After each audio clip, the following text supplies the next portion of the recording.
Hello guys, how's it going? It's me again with a new introduction to the sound of the week. Well, this time we will address two of the most important vowel sounds in the English language, given the frequency with which we will need them. Okay, the first one, the first sound we'll have a look at is the sound E. Okay, and for you to master it, your tongue must be high in your mouth, but not at the top. Okay. And at the front, okay? That's a very important point.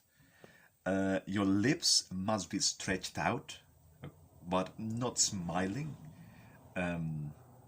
It's like eh, eh. Look at the position of the lips in here, and how they open in this case, okay? You will find this sound spelled like, well, E or EA. IE, A, or even AI, in words like well, breakfast, friend, many, and again. Okay. Well, the second vowel sound that we will tackle today is known mainly because it is the most frequent vowel sound in English. Okay, and that's the sound okay. It is pronounced by keeping your tongue in the middle and in the center of your mouth. And for this sound, you must barely open your mouth. And by keeping your jaw and your tongue, let's say, in as relaxed as you can produce this very lazy sounding vowel, actually. You will be able to hear this sound in practically any word with more than 2 syllables. And sometimes even with one syllable words too.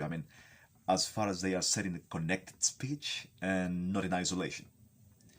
An example for this last point could be words like can or for, right? Which are usually pronounced in a very weak way in normal speech. Well, let's have a look at this example in particular, right? For example, she can walk for hours. Right? Here, the prominent words are walk and hours, okay? Mainly because they are the words that carry the weight of the message. Can and for, on the other hand, are pronounced using their weak forms. Well, that is a point that we will talk about later, but here they serve a more cohesive rather than a meaningful function, okay? And so that's why they are pronounced with that sound. She can walk for hours. That's it. So pay close attention to the pronunciation of these two vowel sounds, and let's see how you do with them. Okay? See you around. Bye, guys. Bye bye.